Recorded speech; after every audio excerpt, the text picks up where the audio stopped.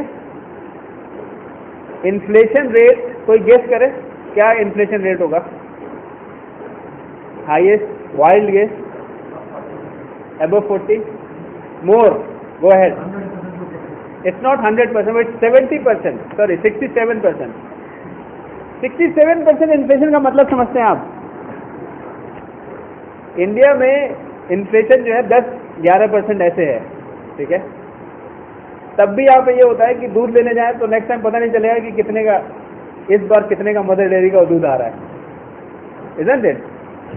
لیکن جب 67% ہو جائے تو کیا ہوگا؟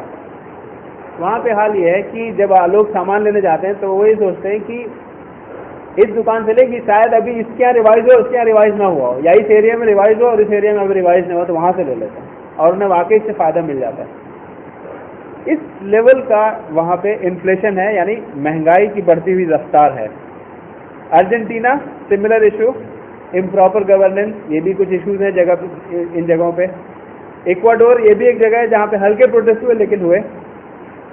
ساؤتھ امریکہ کے میرے خیال سے 12-13 کنٹریز میں سے 4-5 نام میں نے ایسے ہی گنا دیے جو ورلڈ اسٹیج پہ آئے. باقی جو ورلڈ اسٹیج پہ نہیں آئے, چھوٹے موٹے پروٹیسٹ ہوتے رہیں گے, ہمیں نہیں پتا. یورپ کی بات کریں تو جو فکس کنٹری ہیں that is Portugal, Italy, Greece, Spain. یہ سب کی سب وہ کنٹریز ہیں جہاں پہ آسٹیرٹی میجرز لیے گئے. آسٹیرٹی میجرز کا مطلب یہ ہے کہ جو بھی پبلک کو چیزیں فری دی جاتی تھی اس کو روک لیا گیا. یہ جو ایجوکیشن فری تھا یا پینشن اسکیم وغیرہ تھی, ساری چیزیں روک لی گئیں, جس کی وجہ سے وہاں پہ پروٹیسٹ چل رہا ہے. یہاں تک کہ جہاں پہ یہ فرید زکریا ہیں یو کے, وہاں پہ بھی پروٹیسٹ ہوئے. وہاں پہ ان امپلائمنٹ کے پروٹیسٹ ہوئے کہ ہماری جابس نہیں لگ رہی ہیں. آئی ڈونٹ نو کہ یہ کس دنیا میں آدمی رہتا ہے, اور ایسے لوگ رہتے ہیں جو یہ کہہ رہے ہیں سب کچھ اچھا چل رہا ہے, جبکہ چاروں طرف دنیا میں اس وقت پروٹیسٹ ہو رہے ہیں. آپ افریقہ میں آئیے, ایجپٹ سب جانتے ہیں, مجھے نہیں بتانے کی ضرورت ہے کہ ایجپٹ میں کیا چل رہا ہے. Libya, Tunisia, Sudan, Nigeria, central African republic, مالی, کینیا, گھانا, نکارگوا, یہ سب کنٹریز ہیں وہاں کی. یہ وہ پروٹیسٹ ہیں جو ورلڈ لیول پہ آئے, ٹھیک ہے, جو ورلڈ لیول پہ پتہ چلے. باقی چھوٹے پروٹیسٹ میں بات نہیں کر رہا ہوں. مین ریزن کیا تھے ان کے؟ جب آپ ریزنس میں جائیں گے تو آپ پائیں گے امپراپر گورننس, لوگوں کو بیسک جو نیسیسٹیز ہیں یعنی جاب, روٹی کپڑا اور مکان, ٹھیک ہے, basic necessities, education, health, security, یہ ساری چیزیں نہیں مل رہی ہیں, جس کی وجہ سے لوگ مجبور ہو کے پروٹیسٹ کرنے پہ آ گئے. عرب ورلڈ کی بات کریں تو آپ نے دیکھا ہوگا کہ بحرین میں پروٹیسٹ دوبارہ ہوئے. اس کے علاوہ عراق, سیریا, جارڈن, فلسطین ریگولر ایشو, ازبکستان. اگر آپ ساؤتھ ایشیا کی بات کریں تو کمبوڈیا, اگر آپ لوگ نیوز فالو کر رہے ہوں گے تو پتا ہوگا, وہاں پہ بھی پروٹیسٹ چل رہے ہیں, anti government protest. Burma, Indonesia. جو امریکہ جو اس وقت سب سے پورے ورلڈ کو ایک طرح سے لیڈ کر رہا ہے, وہاں پہ بھی بہت سارے پروٹیسٹ ہوئے. پروٹیسٹ وہاں پہ کس طرح کے ہوئے؟ آکیوپائی وال اسٹریٹ, پرانی بات ہے, 2-3 سال پرانی, لیکن وہاں پہ بھی ہوئے. اور جب یہ نیشنل سیکیورٹی ایجنسی نے سرویلینس کیا پوری دنیا کے اوپر, اس کے خلاف بھی پروٹیسٹ ہوئے. جس سے یہ سمجھ میں آ رہا ہے کہ دنیا میں چاروں طرف آپ اٹھا کے نظر دیکھ لیں, ہندوستان کی بھی بات کریں تو جو عام آدمی پارٹی آئی, یہ بھی ایک پروٹیسٹ کے نتیجے سے آئی, ٹھیک ہے. یہ الگ بات ہے کہ جس وجہ سے لوگ پروٹیسٹ کر رہے تھے وہ کہیں سے کہیں پورا نہیں ہوا. بہرحال ایک اور نئی پارٹی آ گئی اس بیچ میں, پروٹیسٹ بہرحال ہوا. اگر میں اس نیوز پیپر کا ایک حصہ اٹھاؤں, اور آپ کو معلوم ہے وہ یا تو ڈیلی ٹائمز ہے یا سٹی, یعنی اس میں آتا ہے ایچ ٹی سٹی کے نام سے, وہاں پہ یہ بات سمجھ میں آ جاتی ہے کہ کتنا ویمن امپاورڈ ہے, جو ان کا ایک کہ ہم ویمن کو امپاور کر رہے ہیں. میرے خیال سے ان پیجز سے صاف سمجھ میں آ جاتا ہے کہ ویمن کو کتنا ویسٹ نے امپاور کیا ہے, ٹھیک ہے. ایک خاص طریقے سے انہیں کپڑے پہننے ہیں, ایک خاص طریقے سے رہنا ہے. ان کے لیے یہ ایک پریشر رہتا ہے کہ وہ خوبصورت دکھیں, بلکہ I would go more ahead, یعنی سوشل پریشر ہوتا ہے کہ ان کے پاس بوائے فرینڈس ہوں, سوشل پریشر ہوتا ہے کہ they should not be virgin, social pressure ہوتا ہے کہ ان سے یہ کہا جائے کہ وہ کسی کو یہ بتاتے پھریں کہ میں ہاؤس وائف ہوں. حالانکہ یہ سب کی سب چیزیں آپ دیکھیں گے کہ یہ کہیں پہ بھی یہاں پہ ویمن امپاورمنٹ نہیں ہے, یہاں پہ ویمن سبجوگیشن ہے. اگر میں ایک را ایگزامپل لوں, ایک بیل اور ایک گائے, دونوں کو زبردستی میں یہ کہہ دوں کہ دونوں ایکول ہیں اور دونوں کے کام دونوں کو پلٹ دو, آپ سمجھ سکتے ہیں کتنا بڑا انجسٹس ہوگا گائے کے اوپر اور کتنا زیادہ انجسٹس ملے گا اس بیل کے اوپر. بالکل وہی ریسپانسبلٹی, وہی سچویشن یہ ہے, را ایگزامپل ہے. But if you just fit in same situation ہے, جو ذمہ داریاں مردوں کو ہے. میں بھی کل ایک ہاسپٹل میں تھا, کسی وجہ سے مجھے بلڈ دینا پڑا. وہاں پہ میں نے دیکھا کہ ایک آرگنائزیشن ہے, سچا ڈیرا سودا, اوکے, سچا ڈیرا سودا, یس. انہوں نے ایک کیمپین چلایا تھا کہ پورے انڈیا میں وہ غالباً 1,80,000 لوگ ہم لوگ بلڈ دیں گے ایک دن میں. وہ دن کل کا تھا. بہرحال سب جگہ وہ سارے ہاسپٹل میں پہنچ گئے. تو میں نے وہاں پہ سنا ڈاکٹر کو کہتے ہوئے کہ تم عورتوں کو مت لے کے آؤ, عورتوں کو مت لے کے آؤ, عورتیں بلڈ دینے کے کنڈیشنز میں نہیں ہوتی, ان کے ساتھ بہت پرابلم ہو جاتے ہیں اگر انہیں ان سے بلڈ لیا جائے, اور جو ڈاکٹر ہیں وہ شاید بہتر سمجھتے ہیں میری بات. لیکن اس بات جسے کہتے ہیں اس فریم ورک میں ہم یہ پریزنٹ کریں نہیں تم دونوں برابر ہو, تم جیسے مرد کرے گا ویسے عورت کرے گا, وہی کام اس کے ساتھ کراؤ, تو آپ دیکھتے ہیں اس سے صرف اس کو پرابلم ہوتی ہے, وہ کہیں پہ بھی امپاور نہیں ہوتی. ویمن جو امپاور ہوتی ہے وہ صرف اسلام میں ہوتی ہے, ٹھیک ہے, ایک رائل لائف جیتی ہے وہ. اور یہ نہ کہ ایک سپر ویمن کی طرح سے اسے آفس کا بھی کام کرنا ہے اور اسے گھر کا بھی کام کرنا ہے, اور اس پورے چکر میں جو ہے فرسٹریٹڈ لائف جیتی ہے. اور میں سمجھتا ہوں کہ جتنے لوگ بھی اس طرح کی کنڈیشن میں ہیں جو کام کرتے ہیں, واقعی ان سے آپ پوچھ سکتے ہیں کہ ہاؤ دے فیل, وہ کیسا محسوس کرتے ہیں اس ڈبل رسپانسبلٹی کو. شاید مرد یہ کام کرتا تو کر لیتا چونکہ وہ فزیکلی زیادہ اسٹرانگر ہے, عورتوں کی بس کی بات نہیں ہوتی. اور سوائے اس کے کہ ایک سوشل پریشر ہوتا ہے کہ لوگ کیا کہیں گے, اور میں نے یہ ایجوکیشن کی ہے تو میں یہ جاب کیوں نہیں کروں. ایک کنفیوژن میں زندگی گزارتی ہے عورت, صرف اس وجہ سے کہ ایک سوشل پریشر ہے اس کے اوپر, اور وہ اپنے آپ کو امپاورڈ فیل کرنا چاہتی ہے.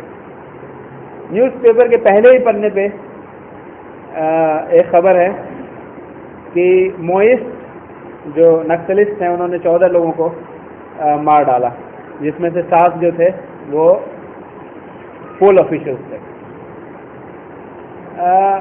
ظاہر سی بات ہے یہ ایک سیپریٹسٹ موومنٹ ہے, ہم سب جانتے ہیں, جو اپنے آپ کو انڈیا سے الگ ہونے کی بات کرتا ہے، اور 620 ڈسٹرکٹ میں سے 200 کے آس پاس ڈسٹرکٹ ایسے ہیں جہاں پہ ان کی پوری ایک پیرلل گورننس چلتی ہے. جس طرح کے ٹیکسز انڈیا لیتا ہے اسی طرح کے ٹیکسز یہ بھی لیتے ہیں اور لوگوں کو وہاں پہ دینا پڑتا ہے. اور سیپریٹسٹ موومنٹ پروٹیسٹ سے ایک قدم آگے کی بات ہے. پروٹیسٹ جب آپ کر رہے ہیں تب آپ یہ سمجھتے ہیں کہ میں اسی گورنمنٹ اسی فیملی کا پارٹ ہوں، مجھے کوئی چیز نہیں مل رہا ہے، میں پروٹیسٹ کر رہا ہوں. لیکن جب آپ سیپریٹسٹ موومنٹ کی بات کرنے لگتے ہیں تو اس کا مطلب اب آپ اپنے آپ کو ان سے لنک بھی نہیں کرتے بلکہ آپ اپنا ایک سپریشن چاہتے ہیں. اور یہ کنڈیشن انڈیا میں صرف نکسلزم کے ساتھ نہیں ہے. الفا جو 7 سسٹر اسٹیٹس ہیں آگے، کشمیر، ساؤتھ انڈیا، مہاراشٹر، بہت سارے ایسے ایریاز ہیں جہاں پہ ایک سیپریٹسٹ موومنٹ چل رہے ہیں. انڈیا کی اگر بات چھوڑ دیں ورلڈ کی تو میرے پاس کوئی کاؤنٹ نہیں ہے، لیکن بہرحال میں سمجھتا ہوں کہ ہر کنٹری میں کچھ ایک ایسے حصے ضرور ہیں جہاں پہ ایک سیپریٹسٹ موومنٹ چل رہا ہے. اور اس کا سمپل سا مطلب یہ ہے کہ ان کے ریسورسز کو تو لے رہے ہیں آپ اور جو ان کا حق ہے وہ نہیں دے رہے ہیں. That's the only reason. وہ جو سیپریٹسٹ ہوتے ہیں یا جو پروٹیسٹ ہوتے ہیں وہ ایسا نہیں چاہتے کہ آپ آ کے یا گورنمنٹ آ کے ان کا اپنا کام کرے اور وہ چپ چاپ سوئے رہے. کوئی یہ نہیں چاہتا. لوگ صرف یہ چاہتے ہیں کہ ان کی جو بیسک نیسیسٹیز ہیں وہ پوری ہو جائیں. ایک آدمی یہ نہیں کہہ رہا کہ مجھے کھانا لا کے دو، کہتا ہے مجھے جاب دو. There is nothing wrong in this demand. وہ یہ نہیں کہہ رہا میں سوؤں گا اور مجھے کھانا دو، نہیں، وہ کہتا ہے مجھے جاب دو، میں کام کروں گا تاکہ میں اپنے لیے کماؤں پیسے.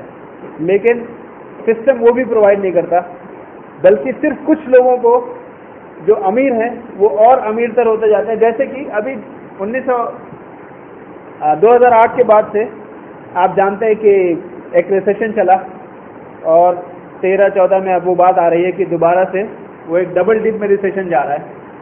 حالانکہ دنیا کو یہ شو کیا جا رہا ہے کہ اب ہم ریکور کر رہے ہیں. لیکن اگر ہم واقعی فائنڈ آؤٹ کریں کہ لوگوں کی جاب کتنی آسانی سے مل رہی ہے، کیا جاب ہے مارکیٹ میں، ٹھیک ہے، کیا پیسہ ہے مارکیٹ میں، آپ دیکھیں گے نہیں ہے. لیکن اگر آپ اس کے ایڈورٹائزمنٹ دیکھیں تو آپ کو یہ کبھی نہیں پتہ چلے گا. لوگوں کے لیے میل ڈاؤن آیا ہوگا، ریسیشن آیا ہوگا، کمپنیوں کے لیے میل ڈاؤن نہیں آیا. اور آپ ان کے ایڈورٹائزمنٹ میں جتنی اسپینڈنگ ہے اس سے سمجھ سکتے ہیں. ٹھیک ہے، ان کی اسپینڈنگ ایڈورٹائزمنٹ میں بڑی ہے، کم نہیں ہوئی ہے. ٹھیک ہے، آپ کی بھلے ہی اپنے گھر میں آپ سوچتے ہیں کہ میں یہ موبائل لوں گا اس سے کم لیتے ہیں، یا یہ کھانا چاہیے اس سے کم کھاتے ہیں، اپنی کاسٹ کٹنگ کرتے ہیں، لیکن یہ کاسٹ کٹنگ نہیں کرتے. ان کے لیے کوئی انفلیشن، ان کے لیے کوئی میل ڈاؤن نہیں آیا. آپ یہ بات سمجھیں. سو دا ایشو از میں یہ بات رکھنا چاہ رہا تھا کہ کس طرح سے اگر ہم اس دنیا کی اسٹیٹس کو جاننا چاہتے ہیں تو ایک نیوز پیپر جو ہے وہ بہت اچھے سے اس بات کو بتاتا ہے. میں نے صبح سے اسٹڈی کی اس نیوز پیپر کی اور میں نے پایا کہ فی الحال تو پوری طرح سے الیکشن چھایا ہوا ہے، اور میں سمجھتا ہوں at the cost of election بہت ساری نیوز چھپ ہی نہیں رہی ہیں فی الحال. پہلے مجھے یاد ہے کوئی بھی ایسا نیوز پیپر نہیں ملتا تھا جس میں ایسے انسیڈنٹس نہ مل جائے جو مرڈر، ریپ، جسے کہتے ہیں سوئسائڈ. لیکن مجھے لگتا ہے کہ وہ ابھی بین کر دیے گئے ہیں یا ان سب چیزوں کے لیے جگہ نہیں ہے. یا اللہ کی سے بہتر امید ہے کہ ہو سکتا ہے ایسا نہیں ہو رہا ہو. لیکن بہرحال پہلے مجھے کبھی ایسا نہیں ملا، لیکن آج میں پہلی بار میں نے نیوز پیپر کھولا اور مجھے ایسے انسیڈنٹس نہیں ملے، بلکہ صرف 4-5 پیج تو ایسے ہیں جس صرف پول کے اوپر ہیں. بہرحال دوسری چیز یہ کہ جو سوسائٹی میں جو ایک سائیکولوجیکل پرابلمس لوگوں کے اندر آ رہے ہیں. جیسے ایک انسیڈنٹ ہوا کہ کوئی لڑکا ہے 20 سال کا، وہ بلیڈ لے کے نکلا اور اس نے جسے دیکھا اسے جو ہے بلیڈ مارنا شروع کر دیا. ٹھیک ہے بھائی، ہمارے یہاں گن ون نہیں ہوتے تو اس نے بلیڈ مارا، لیکن آپ US وغیرہ میں دیکھیں تو وہاں پہ گن ہے، وہ گن کلچر ہے، وہ گن نکالتے ہیں، وہ ڈھونڈ لیتے ہیں لوگوں کو اپنے اسکول میں، کالج میں، ایسے جہاں گئے، مال میں، اور ایسے ہزاروں انسیڈنٹس ہیں. اور یہ پوائنٹس کرتے ہیں کسی طرف، یہ آربیٹریرلی نہیں ہے، یہ بہت ساری چیزیں ڈیپ ہڈن میننگس ہیں ان کے پیچھے کہ آخر کیا وجہ ہے کہ آج کا یوتھ اتنا زیادہ لائف کو لے کے ڈرائی ہو چکا ہے، پرپز اس کے سامنے کچھ نہیں ہے. ٹھیک ہے، وہ اپنی زندگی، اس کی زندگی کیوں ہے یا کیوں نہیں ہے اس کے بارے میں وہ کچھ نہیں جانتا. وہ بس کچھ چیزیں ایکسائٹنگ دیکھتا ہے اور اس کو کر گزرتا ہے. ٹھیک ہے. یہ بھی ایک پرابلم ہے سوسائٹی میں جو اس وقت پریویلنٹ ہے, لیکن گورننس لیول پہ اس کو کوئی ریکوگنیشن نہیں ہے, سوائے اس کے کہ ایسا ہو جاتا ہے تو اس کو بس یعنی ظاہر بات ہے اس کے بعد روکنے کی جو کوشش کر سکتے ہیں وہ کرتے ہیں.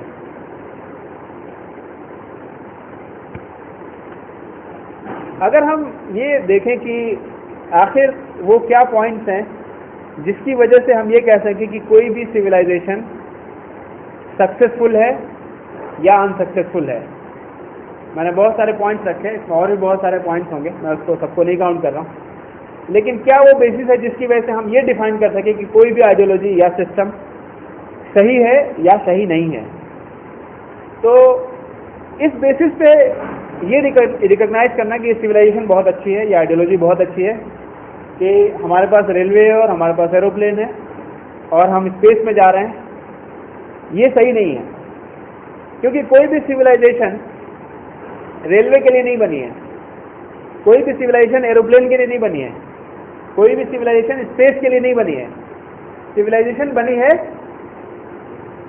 کس کے لیے؟ انسان کے لیے. اوکے سویلائزیشن کس کے لیے ہے؟ انسان کے لیے. آئیڈیالوجی کس کے لیے؟ انسان کے لیے. تو کوئی بھی سویلائزیشن صحیح ہے یا غلط ہے اس سے ڈیسائیڈ ہوگا کہ انسان سیٹسفائیڈ ہے یا ڈس سیٹسفائیڈ ہے. اس سے نہیں ہوگا کہ انہوں نے کتنے ایروپلین بنا دیے. جیسے ایک امریکن تھنکر ہے, سم تھنگ جونیئر, اگر کوئی مجھے بتائے, ہی سیڈ کہ the civilisation has gone to a great extent where we have guided missiles and misguided men. Okay, Martin Luther, okay, I got the name. Martin Luther یہ کہتا ہے کہ civilisation ایسی جگہ پہ پہنچ گئی ہے کہ ہمارے پاس گائیڈڈ مسائلس ہیں تو مس گائیڈڈ مین ہیں, لوگ مس گائیڈڈ ہیں, مسائلس گائیڈڈ ہیں. اس سے یہ سمجھ میں آتا ہے کہ سویلائزیشن جو ہے وہ مسائلس کے لیے نہیں آئی ہے, ٹھیک ہے, جو مدنی یا مٹیریل چیزیں اس کے لیے نہیں آئی, ہیومینٹی کے لیے آئی. تو سویلائزیشن اچھا کر رہی ہے غلط کر رہی ہے وہ اس سے ڈیسائیڈ ہوگا کہ اس میں جو لوگ ہیں جس کے لیے آئیڈیالوجی ہے وہ خوش ہیں کہ نہیں ہیں, ٹھیک ہے, نہ کہ مٹیریل ڈیولپمنٹس کی وجہ سے. اور اگر آپ اس میں دیکھیں تو انسانیت کے کچھ رائٹس جو ہوتے ہیں جو انڈیویجول ہوتے ہیں اور کچھ ہوتے ہیں جو کلیکٹیو ہوتے ہیں. انڈیویجول جو رائٹ ہیں وہ انسان کی کچھ انسٹنکٹ سے آتی ہیں. جیسے انڈیویجول رائٹ میں آدمی کے آتا ہے کہ اس کو روٹی کپڑا اور مکان ملے, ٹھیک ہے. دنیا نے بہت ترقی کر لی, بہت ترقی کر لی, امریکہ نے بہت ترقی کر لی, برٹین نے بہت ترقی کر لی, ڈیولپڈ ورلڈ ہو گئے, لیکن آپ دیکھ رہے ہیں کہ وہاں پہ ہزاروں اور لاکھوں کی تعداد میں لوگ سڑکوں پہ سو رہے ہیں. یہ کون سی ترقی ہے؟ ٹھیک ہے, بلو پاورٹی لائن ملینز کی تعداد میں لوگ جی رہے ہیں, ٹھیک ہے, لوگ سیٹسفائیڈ نہیں ہیں, شادی سے زیادہ ڈیورس ہو رہے ہیں. آپ سمجھ رہے ہیں؟ ان سب چیزوں سے پتہ چلتا ہے کہ سوسائٹی صحیح جا رہی ڈائریکشن میں جا رہی ہے کہ نہیں. تو پہلی بات کہ لوگوں کے جو بیسک انڈیویجول رائٹس ہیں, یعنی فوڈ, کھانا مل رہا ہے کہ نہیں, کپڑے مل رہے ہیں کہ نہیں, اور انہیں سر چھپانے کے لیے گھر مل رہا ہے کہ نہیں. دوسرا, جو انسان کی جو اسپریچول ریکوائرمنٹس ہیں,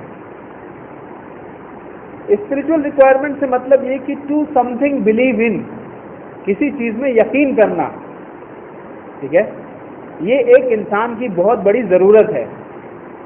ٹھیک ہے, اس بات کو ہم سمجھیں کہ انسان, ہر ایک انسان یہ سمجھتا ہے کہ میں بہت ہی کمزور آدمی ہوں, ٹھیک ہے, میں بہت کمزور ہوں نیچر کے سامنے, ٹھیک ہے. بیمار ہو گیا تو دیکھتا ہے لوگ مرتے ہیں, کچھ نہیں کر پاتا. بہت ساری مجبور لوگوں کو دیکھتا ہے, کچھ بھی نہیں کر پاتا, اور وہ انٹرنلی خوب کنونس ہوتا ہے کہ میں کمزور ہوں, اور اس لیے وہ یہ چاہتا ہے کہ کسی کے اوپر میں بلیو کروں جو یہ کہہ سکے کہ نہیں نہیں میں ہوں. ٹھیک ہے, یہ ایک انسان کی فطری ضرورت ہے, اسپریچول ریکوائرمنٹ ہے. اس لیے اگر وہ ایک پتھر کو بھی خدا مانتا ہے, ٹھیک ہے, یا ایک نان ایگزسٹنٹ آدمی کو بھی مانتا ہے کہ ہاں کوئی ہے جو میرے اوپر, جس کا سر ہے, جس کا ہاتھ ہے میرے سر پہ, تو پھر اس کے سامنے کوئی بھی مصیبت آ جائے وہ کہتا ہے کہ گرو جی دیکھیں گے, سنت جی دیکھیں گے, بھگوان جی دیکھیں گے, اللہ مالک ہے, ٹھیک ہے, اور وہ اپنی سارے برڈنس کو اٹھا کے کہیں شفٹ کر دیتا ہے.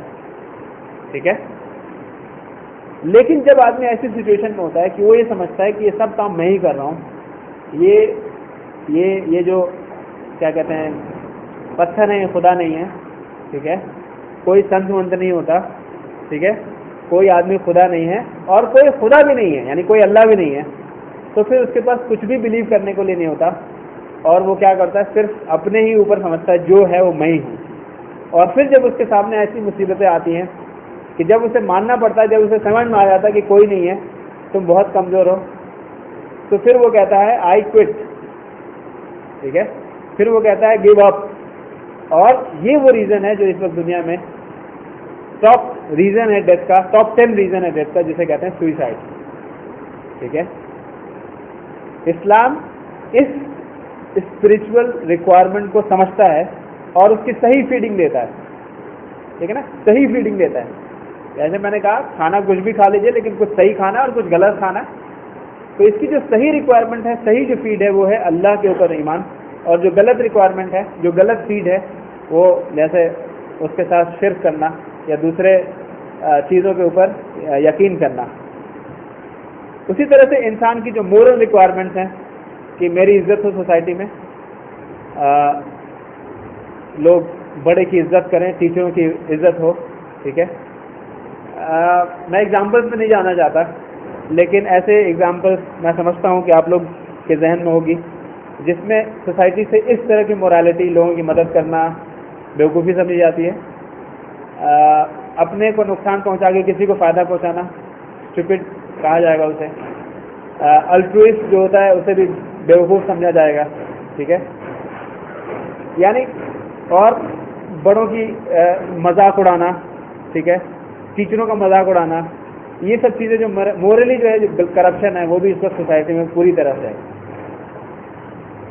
ظاہر بات ہے کہ ویسٹ یا جو ابھی جو کرنٹ سویلائزیشن ہے وہ ان سارے ریکوائرمنٹ میں سے کسی بھی ریکوائرمنٹ کو پوری نہیں کر پا رہا ہے. نہ لوگوں کی economic right, food, cloth, shelter, نہ ہی اسپرچل ریکوائرمنٹ، نہ ہی مورل ریکوائرمنٹ جو انسان کی ہے اسے وہ پورا کر رہا ہے. اسی طرح سے جو کلیکٹیو ریکوائرمنٹس ہیں انسان کی، وہ ہے کہ ایجوکیشن ملے سب کو. ٹھیک ہے، شاید اس پر ڈبیٹ کیا جا سکے کہ ویسٹ کر رہا ہے یا نہیں کر رہا، لیکن یہ تو ضرور ماننا پڑے گا کہ ویسٹ اگر کر بھی رہا ہے ایجوکیشن، لوگوں کو ایجوکیٹ کر بھی رہا ہے، تو ایک تو پراپر ایجوکیشن نہیں ہے، اور دوسرا یہ کہ وہ بہت ہی مہنگائی پہ ہے، یعنی it's not free of cost, جو کہ اسلام میں فری آف کاسٹ ہے. اور اسی طرح سے ہیلتھ ہے. انڈیا کی کنڈیشن میں تو میں یہی کہوں گا کہ ایجوکیشن اور ہیلتھ دونوں ہی امیروں کے لیے ہے. جس کے پاس جو بلو پاورٹی لائن ہے وہ نہیں سوچ سکتے اس کے بارے میں، ہیلتھ کے لیے بھی اور ایجوکیشن کے لیے بھی. تیسری جو ایک کلیکٹیو جو ضروریات ہوتی ہے، ضرورت ہوتی ہے، وہ ہے سیکیورٹی کی. کسی بھی سویلائزیشن میں جو کلیکٹیو ریکوائرمنٹ ہے وہ ہے سیکیورٹی کی. میری عزت سیکیور ہو، میری زندگی سیکیور ہو، میرا مال سیکیور ہو. اس سسٹم میں کہیں بھی مائنورٹی سیکیور نہیں ہے. ٹھیک ہے، اور اس کے ایگزامپلس ہزاروں ہیں. چاہے آپ سری لنکا میں دیکھ لیں جو مائنورٹی میں ہے، چاہے آپ پاکستان میں دیکھ لیں جو مائنورٹی میں ہے ہندو، چاہے آپ ہندوستان میں دیکھ لیں جو مائنورٹی میں ہے مسلم، چاہے کہیں بھی دیکھ لیں جہاں پہ بھی ڈیموکریسی ہے، یہ کیپٹلسٹ نظام ہے، وہاں پہ مائنورٹی پس رہا ہے. مائنورٹی جو ہے ریسیونگ اینڈ پہ. اس سے یہ سمجھ میں آیا کہ یہ جو پریزنٹ سسٹم ہے نہ تو کسی انڈیویجول رائٹ کو پوری طرح سے فلفل کر پا رہا ہے اور نہ ہی کسی کلیکٹیو رائٹ کو. ٹائمز آف انڈیا میں ایک آرٹیکل آتا ہے جسے سم تھنگ سوامی کر کے کوئی لکھتا ہے، وہ اپنے آپ کو کہتا ہے سوامی نامکس. وہ اس کا نام ہی رکھتا ہے سوامی نامکس. اس نے کہا کہ capitalism is as flawed as any other system. اس نے ریسنٹلی ایک آرٹیکل میں لکھا، جبکہ وہ ہمیشہ اس چیز کو پروپوگیٹ کیا کرتا تھا کہ کیپٹلزم اچھا تو ہے، ہندوستان میں چونکہ اچھے سے امپلیمنٹڈ نہیں، اس لیے اس میں پرابلم ہے. لیکن اس نے کچھ ایگزامپلس اٹھایا اور جب اس نے بتایا کہ کرپشن جتنا انڈیا میں ہے اس سے کہیں زیادہ ویسٹ میں ہے، تو پھر اس نے کہا کہ یہ پرابلم صرف انڈیا کی نہیں ہے بلکہ یہ پرابلم سسٹم کی ہے، اور وہ ہے کیپٹلزم. جس طرح سے انڈیا میں پریشان کر رہا ہے لوگوں کو، ویسے ہی ویسٹ میں بھی پریشان کر رہا ہے. اس نے کہا کہ یہ ایک فلاڈ سسٹم ہے. ایک سروے کے مطابق BBC 1/3 برٹش یہ بلیو کرتے ہیں کہ کیپٹلزم از انہیرنٹلی فلاڈ، یعنی اندرونی طریقے سے کیپٹلزم میں کمزوری ہے، ٹھیک ہے، اور 70% لوگ یہ بلیو کرتے ہیں کہ اس میں بدلاؤ کی ضرورت ہے، ٹھیک ہے۔ ایک اکانومسٹ ہے جس کا نام ہے برناکو ہارورڈ، وہ یہ کہتا ہے، دھیان سے سنیے گا، it is now well known that capitalist development leads to concentration of capital, employment and power. It is somewhat but less known that it leads to almost complete destruction of economic freedom. اس نے کہا کہ یہ بات تو دھیرے دھیرے سمجھ میں آنے لگی ہے لوگوں کو کہ جہاں پہ بھی کیپٹلسٹ گیا ہے وہاں پہ اس نے پیسہ، جاب اور پاور ایک کنسنٹریٹ کر دیا، یعنی کچھ لوگوں کے ہاتھ میں دے دیا ہے. اس نے کہا یہ بات تو اب کھل کے سامنے آ رہی ہے، لیکن کیا کھل کے نہیں آ رہی ہے اور سچ ہے وہ یہ کہ یہ اکانومی جو یہ کہتا ہے کہ ہم فری اکانومی میں بلیو کرتے ہیں، یعنی anything which has demand can be sold. ان کی پالیسی ہے، لیسے فیئر کہتے ہیں فرینچ میں. اس پالیسی کو پروموٹ کرتے ہیں کہ سب کوئی فری ہے، جو چاہے خریدے جو چاہے بیچے. لیکن اس میں بھی وہ کہہ رہا ہے کہ نہیں، یہاں کوئی اکنامک فریڈم نہیں ہے. اور اس کے ایگزامپل ابھی پرسوں کے نیوز پیپر میں چھپا تھا، جبکہ سن فارما نے رینبیکسی کو خرید لیا. ٹھیک ہے، سن فارما نے رینبیکسی کو خرید لیا. مراد یہ کہ ایک مونوپولی کا انوائرمنٹ ہے جہاں پہ ایک بڑی مچھلی جو ہے دوسری مچھلی کو کھا لیتی ہے، اور جب اور مچھلیاں نہیں رہتی ہیں تو پھر اپنے حساب سے وہ ریٹ لگاتی ہے چیزوں پہ. وہی کام پیپسی یا کوک نے کیا، اور اس طرح سے اور بہت سارے ایگزامپلس ہیں. اور یہ کہ یہ مونوپولی کا جو آفٹر افیکٹ ہے وہ یہ کہ انٹرپرینرز جو ہوں گے، یعنی جو خود بزنس کر کے اور اپنا چھوٹا سا بزنس لگا کے کمانے کی کوشش کریں، وہ کبھی بھی پنپ نہیں پائیں گے، کیونکہ جس پرائز کو وہ بیچیں گے لوگوں کے سامنے اس سے بہت کم دام میں باہر کی جو کمپنیاں ہیں جو ویل اسٹیبلشڈ ہیں اپنے آپ کو کم پرائز میں کم کر کے ان کو ختم کر دیں گے، اور اس کے بعد جب مونوپولی قائم ہو جائے گی تو پھر یہ اپنی من مانی پرائز سے چیزوں کو بیچیں گے. سمجھ میں آیا کہ جو اکانومی کے جو بڑے بڑے پرنسپلس ہیں، کیپٹلزم کے بڑے بڑے پرنسپلس ہیں، وہ سب ایک ایک کر کے دھارا شاہی ہو رہے ہیں. اکنامک فریڈم جیسے میں نے کہا یہ کہنے کی بات ہے، نہیں کے برابر ہے. جوزف اسٹلز ایک آتھر ہے، وہ یہ کہتا ہے، ایک بک لکھی اس نے، اور اس بک کا ٹائٹل سے ہی بات سمجھ میں آ جائے گی. اس نے کہا کہ democracy is rule by 1% for 1% of 1%. Okay, یہ جو ڈیموکریسی ہے یہ rule by the people of the people for the people نہیں ہے، جیسا کہ ابراہم لنکن نے اس کو ڈیفائن کیا ہے، بلکہ اس نے کہا کہ رول بائی 1% آف 1% فار 1%، اور اس میں میں لگا دوں کہ ان دا نیم آف آل. ٹھیک ہے، نام یہ ہوتا ہے کہ یہ سب کوئی کر رہا ہے، لیکن اصل کرنے والے جو لوگ ہوتے ہیں یہ کچھ لوگ ہوتے ہیں. اور یہ اصل میں کوئی ڈیموکریسی نہیں ہے، یہ پلوٹوکریسی ہے، جس میں جس کے پاس پیسہ ہے وہ رول کرتا ہے. ٹھیک ہے، تو پہلی بات تو یہ اکنامک فریڈم. دوسری بات یہ سویلائزیشن جو کہتا ہے کہ ہم جو ہے پرسنل فریڈم دیتے ہیں لوگوں کو. ٹھیک ہے، لوگوں کو پرسنل فریڈم دیتے ہیں، جیسے جینا ہے جیو. ٹھیک ہے، اور اس وجہ سے بہت فیمس بھی ہے. لیکن ریسنٹلی جو انہوں نے NSA کے ذریعے سرویلینس کرایا پورے ورلڈ میں، اور جو کہ کھل کے آ گیا نیشنل سیکیورٹی ایجنسی کے تھرو، جنہوں نے پورے سرویلینس کرایا پورے دنیا کا، جو کھل کے آیا کہ یہ پوری دنیا کے جتنے بھی ای میلز ہیں اور اسکائپ پہ جو باتیں ہوتی ہیں اور جو لوگ فون کرتے ہیں ایک دوسرے کو، وہ ٹیپ کیے جاتے ہیں، اور انہیں پتا ہوتا ہے کہ کون کس سے کیا بات کر رہا ہے. اور ویکی لیگ کے ذریعے جو لوگوں کے سامنے چیزیں آئیں کہ کون سے کنگ کے ساتھ اس کے کیا ریلیشنز تھے، اور لوگوں کے پرسنل لیول تک کی بھی جو باتیں تھیں وہ سب کے سب سامنے لوگوں کے آ گئیں. اس سے یہ بھی سمجھ میں آ گیا کہ کس حد تک یہ پرسنل فریڈم ہے. آپ کو جو یہ کہا جاتا ہے کہ آپ کو پرسنل فریڈم ہے، کس حد تک یہ سمجھ میں آ گیا. آپ کو کتنا آپ کو فریڈم اس بات کا دیا جاتا ہے کہ آپ ٹریڈ کریں، یہ بھی آپ کو سمجھ میں آ جانا چاہیے. کتنا انہوں نے ویمن کو امپاور کیا ہے وہ بھی آپ نیوز پیپر دیکھ کے سمجھ سکتے ہیں. اور جیسے میں نے کہا ڈیموکریسی ایک ایسا ٹول ہے جس میں لوگوں کو ایک بار ووٹ دے کے اور اینستھیزیا دے دیا جاتا ہے اور وہ یہ سمجھتے رہتے ہیں کہ میرا بہت بڑا رول ہے اس کنٹری کو چلانے میں، اور اصل ریالٹی یہ ہوتی ہے کہ ان کا کوئی رول نہیں ہوتا. انہیں ایک ووٹ دے کے چھوٹا سا اور اسے کنارے رکھ دیا جاتا ہے کہ 5 سال تک بولنا نہیں تم. ٹھیک ہے، یہ سچویشن ہوتی ہے ان کی، اور وہ یہ سمجھتے ہیں کہ کتنا میرا رول ہے، میں چلا رہا ہوں کنٹری. یہ صرف اسے کہیں گے ووٹ آف اینستھیزیا ہے، یہ اس سے زیادہ کچھ نہیں ہے، اور لوگ خوش ہو جاتے ہیں میرا بھی اس میں رول ہے.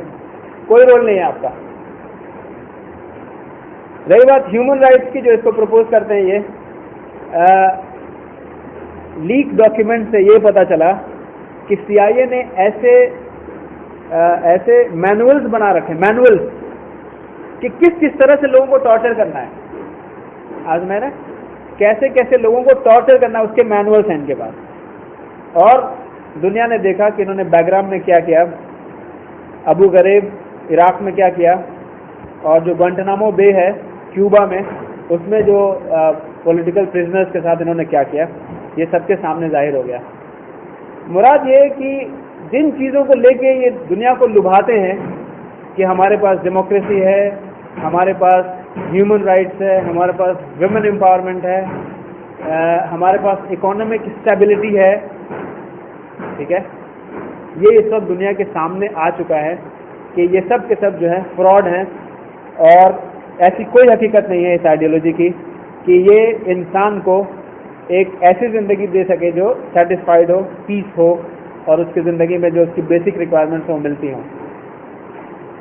اچھا، ایک چیز اور بھی سمجھتے چلیں، ان کا ایک نعرہ یہ بھی ہے کہ ہم نیشن اسٹیٹس بناتے ہیں اور ہم لوگوں کی سوورنٹی برقرار رکھتے ہیں. نیشن اسٹیٹس یعنی انڈیا اور پاکستان بنا دیا، اور دونوں کو ایک سوورنٹی بنا دیا، اور کسی کو یہ حق نہیں ہے کہ کسی کی زمین پہ قبضہ کر لے. ایک یونائٹڈ نیشن بنا دیا، ایک IMF بنا دیا، ورلڈ بینک بنا دیا، اور پوری 800 ملٹری بیسز پوری دنیا میں پھیلا لی، اور اس کی طرح سے پوری دنیا کو گورن کر رہے ہیں. یہ بھی ان کی بات کھل گئی صاحب، جو یوکرین میں ہوا اور جو سینٹرل افریقن ریپبلک میں ہوا. یوکرین میں کیا ہوا کہ اس یوکرین کی نیشنلٹی کہاں گئی؟ آپ سوچیے، وہ بھی تو ایک نیشن اسٹیٹ تھا. رشیا آ کے اس کا کرائمیا لے گیا. کرائمیا ایک اچھا خاصا بڑا سا ایک حصہ ہے جو بلیک سی کے اندر ہے، اگر آپ دیکھیں. وہ لے کے چلا گیا، کوئی روکنے نہیں آیا سوائے یہ کہ ہم اس کے اوپر سینکشن لگا دیں گے، یہ لگا دیں گے، وہ لگا دیں گے، تم بولتے رہو. وہ اپنا لے کے چلا گیا، اور ابھی بھی رشیا کے اچھے خاصے ایسٹرن حصے پہ ابھی بھی قبضہ کر رہا ہے. اصل بات پتہ یہ چلی کہ وہ اصل یوکرین کا ہے ہی نہیں. یوکرین کا نہیں ہے، وہ پہلے رشیا کا تھا. اب امریکہ نے اس پہ کنٹرول کیا تو آدھا رشیا لے کے بھاگ گیا. حقیقت یہ سمجھ میں آئی کہ یہ یوکرین والوں کا ہے ہی نہیں. یہ اصل میں غلام تھا پہلے رشیا کا. امریکہ نے اس پہ کچھ قبضہ کیا، رشیا نے کہا چلو جتنا مل جائے اتنا لے لو، اور اس نے کرائمیا لے لیا. سینٹرل افریقن ریپبلک، ہم سمجھتے ہیں کہ وہاں پہ ایشو مسلمس کا ہے اور کرسچنس کا ہے، سیکنڈری ہے. یہ پرائمری ایشو یہ ہے کہ فرانس اس پہ قابض ہے. امریکہ چاہ رہا ہے کہ فرانس کو ہٹا کے میں اس پہ قابض ہو جاؤں. اصل ایشو یہ ہے، کہاں گئی اس کی سوورنٹی، کہاں گئی اس کی نیشن اسٹیٹ کی تھیوری. اس سے یہ سمجھ میں آیا کہ ان کے جتنے پرنسپلس ہیں، ایکول اپارچونیٹی ٹو آل، یعنی جتنے بھی ان کے پرنسپلس ہیں سارے کے سارے فیل ہو رہے ہیں، اور یہ خود اس کو فالو نہیں کر رہے ہیں. ساتھ ہی ساتھ یہ بھی بتاتا چلوں کہ یہ جو IMF ہے، یہ دنیا کو جو یہ بتاتے ہیں کہ ہم اسے لون دیتے ہیں، اصل میں یہ لون نہیں دیتے. یہ اسی طرح سے ایک زمیندار کی طرح سے ہیں جو ایک غریب آدمی کو جو ہے کچھ پیسے دیتا ہے اور اس سے چوس لیتا ہے اس کے سارے ریسورسز جو بھی وہ پیدا کرتا ہے اپنے کھیت میں سے، وہ ساری چیزیں نوچ ڈالتے ہیں یہ لوگ. یہی کر رہے ہیں یہ لوگ فلپینس کے ساتھ، اور بہت سارے جو افریقن کنٹریز ہیں ان کے ساتھ، کہ پہلے تو لون دیتے ہیں اور اس پہ اتنا ہائی انٹرسٹ رکھتے ہیں کہ جتنا انہوں نے لون دیا ہے اس سے 10 گنا زیادہ وہ واپس ان سے پیسے لے لیتے ہیں، اور ابھی بھی جو کیپٹل منی ہے وہ ویسے کا ویسے بچا رہ جاتا ہے. رہی بات اس کے علاوہ جو سوشل پرابلمس کی ہے، ڈرگ، ریپ، مرڈر، ایبیوز، اس کی کوئی انتہا نہیں ہے. جسے کہتے ہیں اس آئیڈیالوجی میں لوگ اس حد تک گر گئے ہیں کہ جو جانور ہیں وہ بھی شرم کریں لوگوں سے. ٹھیک ہے، یہ وہ سویلائزیشن ہے جو اس ورلڈ کو اس نے دیا ہے. اس سے یہ سمجھ میں آیا کہ جو پریزنٹ سویلائزیشن ہے، جس کو ایک کیپٹلسٹ آئیڈیالوجی لے کے چلتا ہے، وہ کیپیبل نہیں ہے اس بات کا کہ وہ انسان کے جو معاملات ہیں اس کی دیکھ بھال کر سکے. ظاہر بات ہے جب ہم یہ کہتے ہیں تو اس کے لیے ایک الٹرنیٹو کی ضرورت ہے, اور وہ الٹرنیٹو کیا ہے؟ اللہ تعالیٰ قرآن کریم میں فرماتے ہیں وَكَذَلِكَ جَعَلْنَاكُمْ أُمَّةً وَسَطًا لِتَكُونُوا شُهَدَاءَ عَلَى النَّاسِ کہ ہم نے اس امت کو ایک ذمہ دار امت بنایا, ایک امت وسطا بنایا, ایک ذمہ دار امت بنایا تاکہ آپ سارے انسانیت کی دیکھ بھال کریں, ساری انسانیت کی دیکھ بھال کریں, ہندو کی بھی دیکھ بھال کریں, مسلمان کی دیکھ بھال کریں, کرسچن کی دیکھ بھال کریں, ایتھیسٹ کی دیکھ بھال کریں. یہ سب کی دیکھ بھال کرنے کے لیے کسے بنایا؟ اللہ نے کہا کہ اس امت کی ذمہ داری ہے, ہماری ذمہ داری ہے. ٹھیک ہے. اور اسی آیت میں آخر میں کہا کہ رسول اللہ صلی اللہ علیہ وسلم ان کی ذمہ داری اس پوری امت کے اوپر ہے, یعنی اس امت وسطہ کے اوپر ہے. جیسے میں نے کچھ پرنسپلس رکھے تھے کہ کس پرنسپل سے ہم کسی آئیڈیالوجی کو کہہ سکتے ہیں کہ وہ صحیح چل رہا ہے کہ نہیں, اسی پرنسپل سے ہم دیکھتے ہیں کہ اسلام کیا سجیسٹ کرتا ہے اور اسلام کی ہسٹری میں کیا رہا ہے. جہاں تک بات رہی اکنامک رائٹس کی, فوڈ, کلاتھ, شیلٹر, رسول صلی اللہ علیہ وسلم کی ایک حدیث ہے جس میں رسول اللہ صلی اللہ علیہ وسلم ارشاد فرماتے ہیں کہ آدم کے بیٹے کو, ٹھیک ہے, آدم کے بیٹے کو یعنی ہر کوئی, ہندو, مسلم, کرسچن, سکھ, سب, آدم کے بیٹے کو اس سے بہترین کوئی حق نہیں ہے کہ اسے پیٹ بھر کے کھانا ملے, یعنی پیٹ بھرنے کے لیے کھانا ملے, اپنی شرمگاہ چھپانے کے لیے کپڑے ملے, اور اپنا سر چھپانے کے لیے چھت ملے. ٹھیک ہے.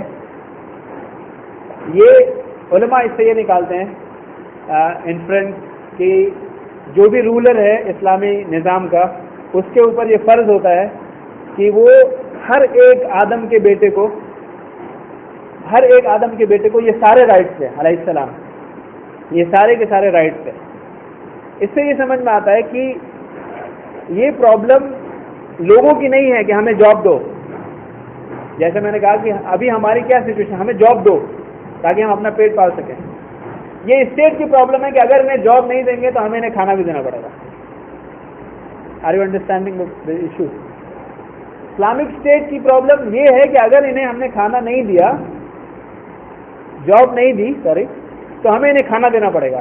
یعنی اگر یہ خود اپنا نہیں کما پا رہے ہیں تو پھر ہمیں انہیں کھانا دینا پڑے گا.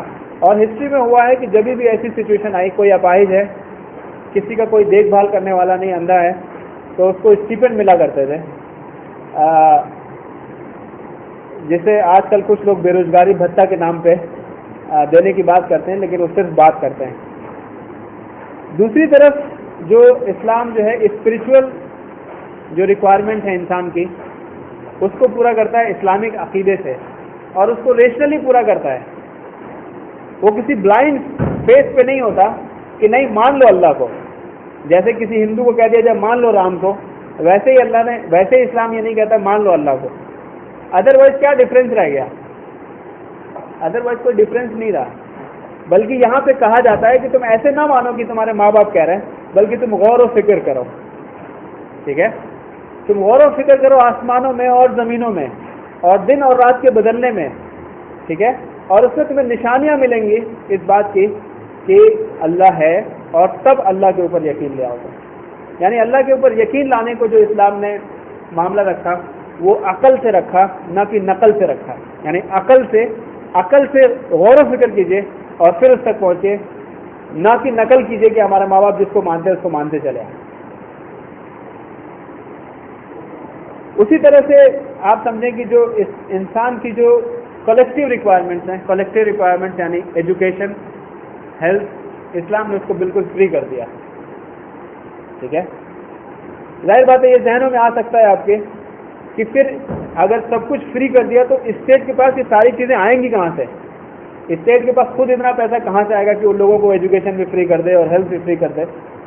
تو اس کا جواب یہ ہے کہ اسلام نے پراپرٹیز کو اس طرح سے ڈسٹریبیوٹ کیا کہ ایک پرائیویٹ پراپرٹی ہے جو لوگوں کی ہے, ایک پبلک پراپرٹی ہے جو کسی ایک انڈیویجول کی نہیں ہے بلکہ پوری امت کی ایک ہے, اور اسی طرح سے کچھ پراپرٹی ہے جو اسٹیٹ کی ہے. اور اسٹیٹ اس بات کی گنجائش نہیں رکھتا کہ جو پوری امت کی پراپرٹی ہے ان میں سے کسی ایک کو دے دیا جائے. فی الحال کیپٹلزم میں کیا ہوتا ہے, یہی ہوتا ہے, کوئلے کے کھان بڑے بڑے ملے, کسی ایک جندل کو اٹھا کے اور دے دیا, یہ لو تمہارا ہے. اور پھر اس سے جتنا فائدہ ہوا جس نے انہیں دیا ہے، جو کول ایلوکیشن منسٹر ہے، اور جس کو ملا ہے، وہ دونوں آپس میں مل کے بانٹ لیتے ہیں اور امت دیکھتی کی دیکھتی رہ جاتی ہے. ٹھیک ہے. وہی حال پیٹرول کا ہے، وہی حال جو بھی ریسورسز ہیں، باغات ہیں. اس سے یہ سمجھ میں آیا کہ اسلام کے پاس اتنا فنڈ ہوگا کیونکہ وہ جو پراپرٹیز ہیں ان کا ایک پراپر ایلوکیشن کرے گی. اس بات کی اجازت نہیں دے گی کہ پرائیویٹ پراپرٹی کو پبلک بنا دیا جائے اور پبلک پراپرٹی کو پرائیویٹ بنا دیا جائے، جو آج خود دھڑلے سے چل رہا ہے اور جس کی وجہ سے پوری امت پریشان ہے. اسی طرح سے جو سیکیورٹی کی پرابلم ہے، سیکیورٹی جو آج ہم سب لوگ اتنا زیادہ جیسے کہتے ہیں پاپولیٹڈ ایریا میں کیوں رہتے ہیں اس جامعہ نگر میں؟ کیا آپ لوگوں کو نہیں لگتا کہ سیکیورٹی ایک بڑی وجہ ہے؟ صرف اس بات کی سیکیورٹی نہیں فزیکل، بلکہ ایک مورل سیکیورٹی بھی. میں نے دیکھا بہت سے لوگ جو دور دور گڑگاؤں اور نوئیڈا میں رہ سکتے ہیں اور رہتے تھے، وہ صرف اس وجہ سے کہ ہمارے بچے اس انوائرمنٹ میں پل کے کیسا بنیں گے. ٹھیک ہے. ان کے پاس پیسے کی کمی نہیں ہے، اچھا جاب ہے الحمدللہ، رہ سکتے ہیں وہ، لیکن وہ نہیں رہتے، آگے یہی رہتے ہیں جہاں پہ بہت سارے مسائل ہیں، صرف اس وجہ سے کہ وہ یہ چاہتے ہیں کہ ہمارے بچے ایک اچھے انوائرمنٹ میں پلیں جہاں پہ کم سے کم اذان کی تو آواز آئے. آپ سمجھ رہے؟ تو یہ بھی ایک سیکیورٹی کا ہی پارٹ ہے، اپارٹ فرام جو فزیکل سیکیورٹی جو مظفر نگر میں ہوتا ہے یا جو کہیں اور ہوا، گجرات میں ہوا یا جو اور دوسری جگہ، وہ سب تو ہے. اسلام ذمی اکثر ویسٹرن رائٹرز اور ویسٹرن تھنکرز اس طرح سے پروپوگیٹ کرتے ہیں جیسے کہ کوئی بہت ہی نفرت کرنے والی چیز ہے. جب آپ اس کے مطلب میں جائیں گے تو آپ سمجھیں گے کہ یہ بھی وہی ویمن امپاورمنٹ جیسا کچھ کانسیپٹ ہے کہ جہاں پہ اہل الذمہ اسے کہا جاتا ہے جس کی ذمہ داری لے لی گئی ہو. یعنی اسلامک اسٹیٹ کے اوپر اس کی ذمہ داری ہے کہ آپ ان کا خیال رکھیں. اور وہ اس لیے کہ رسول اللہ صلی اللہ علیہ وسلم ایک حدیث میں کہتے ہیں کہ جس نے اہل ذمی کو پریشان کیا، کسی مشکل میں ڈالا، اس نے گویا مجھے پریشان کیا. آپ سمجھ رہے ہیں؟ یعنی بالکل کلیئر کٹ کر دیا کہ تمہاری انڈر میں جو ذمی رہتے ہیں، یعنی ہندو رہتے تھے یہاں پہ؟ نہیں رہتے تھے یہاں پہ. آج یہ بہت ہی ووکل ہو گئے ہیں. آپ سوچیے کتنے سال تک آپ یہاں پہ رول کرتے تھے. ٹھیک ہے. اور اگر آپ واقعی جیسا ہی کہتے ہیں کہ ویسے پریشان کرتے تھے تو پھر یہ کہاں سے رہ گئے؟ ان کا یہاں پہ 80% پریزنس ہی اس بات کو بتاتا ہے کہ مسلمان کے یہاں ذمی کا کیا کانسیپٹ تھا. ٹھیک ہے. ان کا یہاں پہ وجود اس بات کو بتا رہا ہے اور ہمیں یہ بات سمجھنے کی ضرورت ہے. اسی طرح سے یہودیوں کا جو پریزنس آج دنیا میں ہے، ٹھیک ہے، جسے کرسچنز نے مار مار کے بھگایا اور اسلام نے پناہ دی، ان کا وجود اس بات کی گواہی دیتا ہے کہ مسلمان جو ہیں کس طرح سے ذمی کو ٹریٹ کرتے ہیں. اور ان کے لیٹرز وہ موجود ہیں جو وہ اپنے دوسرے یہودیوں کو لکھتے تھے جو کرسچن کنگڈم میں رہتے تھے، یورپ میں، جو ڈارک ایجز میں تھا. ان کو خط لکھتے تھے کہ تم یہاں پہ آ جاؤ، یہاں پہ ہم زیادہ اچھے سے اور سکون سے رہتے ہیں. بہرحال یہ وہ کچھ چیزیں ہیں جو اسلام ایز اے سویلائزیشن جو دنیا کو دیتا ہے اور جس نے دیا. ہم یہ کوئی تھیوریٹیکل بات نہیں کر رہے ہیں. We are not talking about philosophy. یہ کوئی فلاسفی نہیں ہے، یہ ایک ریالٹی ہے جو پاسٹ میں تھی اور انشاءاللہ یہ ایک ریالٹی ہے جو فیوچر میں آئے گی انشاءاللہ. ساتھ ہی ساتھ میں یہ بھی بتاتا چلوں، میں نے نیوز پیپر کا ایگزامپل صرف اور صرف اس لیے لیا تھا کہ یہ ایک ایسی چیز ہے جس میں جو ہم روز اٹھاتے ہیں. کہیں ایسا نہ ہو کہ یہ ہم صرف عادی بن جائیں اس بات کے لیے کہ بس یہ دیکھتے کہاں کیا ہوا اور ایک ایڈکشن ہو جائے پڑھنے کا، بجائے اس کے ریلیٹ کر کے کہ ہماری کیا ذمہ داریاں اس سے، یہ جو نیوز ہوا اس میں میرا کیا رول ہونا چاہیے، یا کیا میں نیوز پڑھنے کے لیے پیدا ہوا ہوں. اوکے، نو، دس امہ ہیز اے ریسپانسبلٹی، دس امہ از اے نیوز میکر. اوکے، ہم اس بات کو سمجھیں. اور الحمدللہ ایک بہت بڑی جو اسٹرینتھ کیپٹلزم کی تھی اور ایک بہت بڑی ویکنس جو کیپٹلزم کی ہے وہ سیکولرزم ہے. یہی وہ سیکولرزم ہے جس کو انہوں نے امت میں اس طرح سے پیش کیا کہ کسی کو پتہ بھی نہیں چلا کہ انہوں نے کب اپنا دین چھوڑ دیا. کسی کو پتہ بھی نہیں چلا، کانوں کان خبر بھی نہیں اور پتہ ہی چلا کہ ہم تو مسلمان رہے نہیں، ہم تو کیپٹلسٹ ہو چکے ہیں. اس طرح سے یہ ہمارے بیچ گھسا. کیسے کہ آپ کو جس کی عبادت کرنا ہے کر رہیے, آپ کو اللہ کو ماننا ہے اللہ کو مانتے رہیے, آپ کو بھگوان کو ماننا ہے بھگوان کو مانتے رہیے, لیکن صرف مندر اور مسجد تک انہیں رکھ دیجیے. مسجد کے باہر بات مت کر لینا اللہ کی, ٹھیک ہے. مسجد کے باہر اگر یہ بات کر لینا کہ اللہ نے یہ کہا کہ چور کے ہاتھ کاٹ دینا, تو پھر یہ بہت بڑا ایشو ہو جائے گا. آپ سمجھ گئے؟ اس طرح سے سیکولرزم ہمارے بیچ آیا, جو کہ میں یہ بھی بتاتا چلوں کہ سیکولرزم عقیدہ ہے کیپٹلزم کا, یا اگر میں دوسرے لفظوں میں کہوں جس میں زیادہ اچھے سمجھ میں آتا ہے کہ سیکولرزم کلمہ ہے کیپٹلزم کا, اور وہ کیا کہ دین کو دنیا سے الگ کر دو, ٹھیک ہے. اور یہ بخوبی اس کیپٹلزم نے کیا. ہم یہ سمجھتے رہے ہم تو اسلام فالو کرتے ہیں, حالانکہ کیپٹلزم ہے کہ تمہیں جس کو فالو کرنا ہے فالو کرو, لیکن صرف ریچولس میں نماز روزہ حج زکوٰۃ بس وہیں تک, مسجد تک, اس کے باہر نہیں. اور دیکھتے ہی دیکھتے کیپٹلزم ہمارے اوپر حاوی ہو گیا, اور ہم سمجھ بھی نہیں پائے کہ ہم تو کیپٹلسٹ ہو گئے. آئیڈیولوجیکلی تو ہم کیپٹلسٹ فالو کر رہے ہیں کہ جس کی چاہو عبادت کرو, لیکن ماننا مسجد کے باہر یا مندر کے باہر ماننا ان کی. تو یہ ایک اسٹرینتھ تھی جو ہمیں ماننی پڑے گی کیپٹلزم کی, لیکن یہی وہ ویکنیس ہے. اور وہ ویکنیس کیا ہے کہ جس طرح سے لوگ ایموشنلی اٹیچ ہیں اسلام سے, کچھ مسلمان عقیدے کی بنیاد سے, جس طرح سے کچھ لوگ ایموشنلی اٹیچ ہیں ہندوازم سے, اس طرح سے کوئی بھی اٹیچ نہیں ہے کیپٹلزم سے. یہ ایک ویکنیس ہے.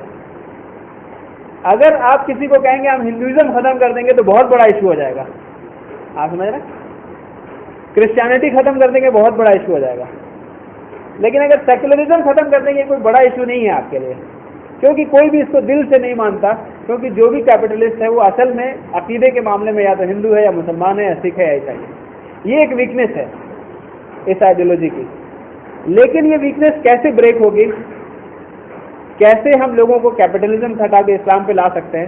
جیسے میں نے بتایا کہ کوئی بھی اس سے ایموشنلی نہیں جڑا ہوا ہے اس چیز سے, صرف اسے یہ لگتا ہے کہ یہ ہمارے لیے فائدہ مند ہے اس لیے وہ اس کو جڑا ہوا ہے. ہمارا کام صرف اور صرف یہ ہے کہ ہم اسے بتا دیں کہ یہ تمہارے لیے فائدہ مند نہیں ہے. جتنی جلدی ہم لوگوں کو یہ بتا دیں گے کہ یہ تمہارے لیے فائدہ مند نہیں ہے, اتنی جلدی لوگ کیپٹلزم چھوڑ کے اسلام میں آئیں گے. جتنا دیر لگائیں گے ہم, اتنی ہی دیر میں لوگوں کو سمجھ میں آئے گا. یہی آج ہمارے بیچ ہماری ذمہ داری ہے کہ ہم پہلی بات سمجھیں اس بات کو, آئیڈیالوجیز ہوتی کیا ہیں, کتنے طرح کی ہوتی ہیں, اس کے کیا ڈفرینٹ سیکشنز ہوتے ہیں, ٹھیک ہے, اور اس آئیڈیالوجی کی پرابلمس کیا ہیں, اس کو اسلام کیسے سولو کر سکتا ہے, لوگوں کے سامنے رکھیں. اس میں کوئی پریشانی والی بات نہیں کہ یہ چیز کوئی ہم صرف مسلمانوں کے بیچ رکھیں, نہیں. اسے ہم ہندو کرسچن کسی کے سامنے بھی یہ بات رکھ سکتے ہیں کہ دیکھو یہ تم کیپٹلزم فالو کر رہے ہو, ہندوازم فالو نہیں کر رہے ہو, اور اس میں بہت ساری پرابلم ہے, اور دیکھو اس کا ایک الٹرنیٹ سولوشن ہمارے پاس ہے. اگر تمہیں لگتا ہے تمہارے پاس جو سولوشن ہے لے کے آؤ, دیکھتے ہیں کون سا بہتر سولوشن ہے. جو بہتر سولوشن ہونا چاہیے اسے امپلیمنٹ ہونا چاہیے. آخر دعوانا الحمدللہ رب العالمین. انشاءاللہ کوئی سوال اس کو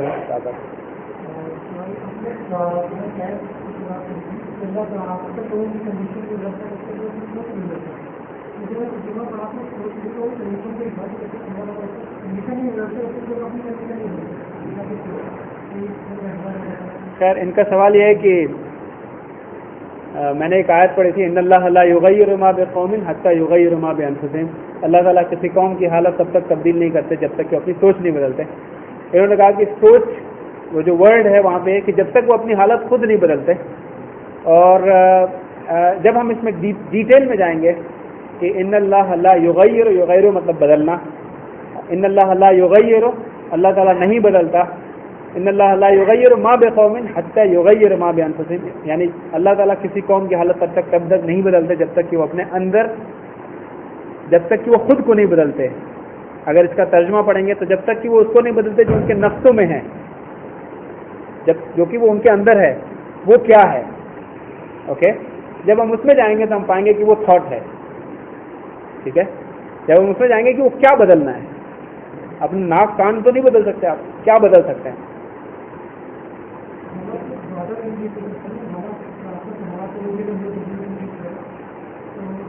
پہلے اپنے آپ کو بدلنا ہے.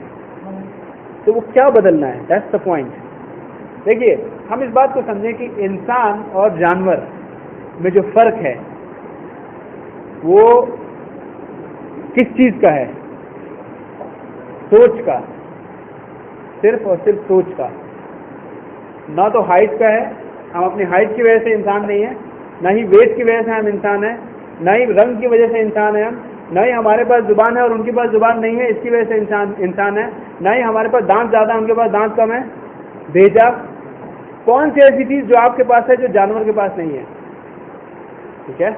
علم الانسان ما لم یعلم، اللہ نے وہ پریویس انفارمیشن دے دیا انسان کو جو وہ نہیں جانتا تھا، اس لیے انسان بن گیا. اور جانوروں کو یہ انفارمیشن نہیں دی تو وہ ہم سے بڑے ہونے کے باوجود، ویٹ ہونے کے باوجود، ہم سے اچھے بال ہونے کے باوجود، ہم سے اچھی ہو سکتا چیزوں کی صورت ہونے کے باوجود بھی وہ بہتر نہیں ہے، کیونکہ ہمیں پریویس انفارمیشن دے دی گئی اور انہیں پریویس انفارمیشن نہیں دی گئی. یہ بات آپ اچھے سے سمجھ لیں کہ اگر پریویس انفارمیشن گائے کو دے دی گئی ہوتی تو اس وقت گائے یہاں بیٹھ کے بات کر رہے ہوتے اور ہم لوگ کہیں کیڑے مکوڑے کی طرح چل رہے ہوتے. یہ صرف پریویس انفارمیشن ہے جس کی وجہ سے نہیں بتا رہا ہوں. یہ نہ سمجھیے کہ ہمارے باڈی کچھ اس طرح کی ہم ایسا ہو گئے، نہیں. اللہ تعالیٰ صاف صاف کہتا ہے اس چیز کو. جب اللہ تعالیٰ نے آدم علیہ السلام کو بنایا تو کس بیسس پہ فرشتوں کو سجدہ کروایا؟ وہ پریویس انفارمیشن تھی جس کو دی گئی. اللہ تعالیٰ نے صاف صاف کہا کہ وَعَلَّمَ آدَمَ الْأَسْمَاءَ كُلَّهَا، کہ ہم نے آدم کو اسماء، نام، ووکیبلری سکھائی ہر چیزوں کی. ٹھیک ہے.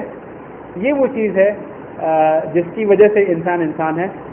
تو جب ہم بات کرتے ہیں انسان اور کسی بھی چیز میں، یا جب ہم اس کی بھی بات کرتے ہیں کہ کس کی اچھی تھنکنگ ہے، کون زیادہ سکسیزفل ہے، کون سی اچھی آئیڈیالوجی ہے، تو اس میں بھی ہم بات کرتے ہیں کہ کس کی تھنکنگ کیا ہے. تھنکنگ کے لیول پہ ہی ڈفرینشیٹ ہوتا ہے انسان کا لیول. ٹھیک ہے. اس لیے انسان جب آدمی اپنے آپ کو بدلنے کی بات آتی تو اصل میں سوچ ہوتی ہے. ہاں، کیونکہ کوئی اس طرح سے سوچتا نہیں. کون ہے جو اس آیت کو اس طرح سے ٹرانسلیٹ کرتا ہے جو میں نے ابھی علم الانسان ما لم یعلم، کون ہے جو اس طرح سے ٹرانسلیٹ کرتا ہے؟ بتائیے. افسوس کی بات ہے، میں ایک بات کہتا ہوں، افسوس کی بات ہے یہ کہ یہ ٹرانسلیشن آپ کو نہیں ملے گی کہ اس طرح سے ٹرانسلیشن کیا گیا ہو اس آیت کا کہ آدمی سوچتا کیسے ہے. اس چیز پہ غور و فکر نہیں کیا کہ کسی بھی چیز کو سوچنے کے لیے کن کن چیزوں کی ضرورت ہوتی ہے. الا یہ کہ شیخ تقی الدین نبہانی جو ایک مجتہد ہوئے ہیں اور انہوں نے اس پہ غور و فکر کیا اور تھنکنگ کی کتاب لکھی. اور آپ کو جان کے حیرت ہوگی کہ یہ جو بک ہے اس کے بیسس پہ آرٹیفیشیل انٹیلیجنس، آپ کے جو واشنگ مشین میں انٹیلیجنس آیا، ٹھیک ہے، وہ آرٹیفیشیل انٹیلیجنس اس بک سے لیا گیا کہ آدمی کی یہ سوچتا کیسے. پہلے آدمی پروسیس کو سمجھایا گیا کہ کبھی بھی سوچنے کے لیے 3 چیزوں کی ضرورت ہے. ایک ریالٹی کا ہونا، کوئی چیز ہوگی یہ ہوگی تبھی میں سوچ پاؤں گا. دوسرا اچھا برین یعنی ورکنگ برین، اور تیسرا پریویس انفارمیشن. ان تینوں میں سے کوئی بھی چیز مس ہوگا تو آپ سوچ نہیں پائیں گے.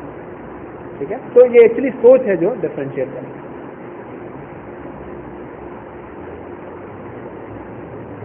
کوشچن انشاءاللہ.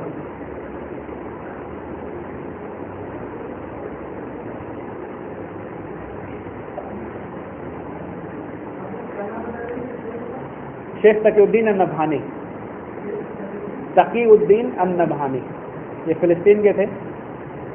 1950s کے اراؤنڈ انہوں نے اشتہار کیا. جی،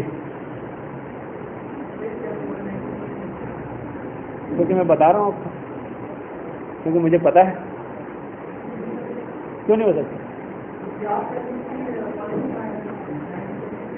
آپ جانتے ہیں ان کو؟ میں کہہ رہا ہوں آپ ان کو جانتے ہیں. ہاں دیکھیے، اجتہاد کرنے کے لیے جو بیسک ریکوائرمنٹ ہے مجتہد ہونے کے لیے، اس کی کچھ ریکوائرمنٹ ہے جو کوئی امپاسبل سی چیز نہیں ہے، کوئی آدمی کر سکتا ہے. ٹھیک ہے. عربی کا علم ہونا، قرآن کا علم ہونا، احادیث کا علم ہونا، اس کے اسلوب کا علم ہونا. ٹھیک ہے. یہ ایک اگر یہ کہہ دیا جائے کہ یہ پاسبل ہی نہیں ہے تو پھر تو یہ اس پہ شک ہو جائے گا کہ پھر کوئی بھی نیا ایشو آئے گا تو اس کو کیسے سالو کرے گا. مجتہد میں نے کہا اجتہاد کرنا. جی آپ بتائیے. اوکے. ٹھیک ہے میں بتا رہا ہوں.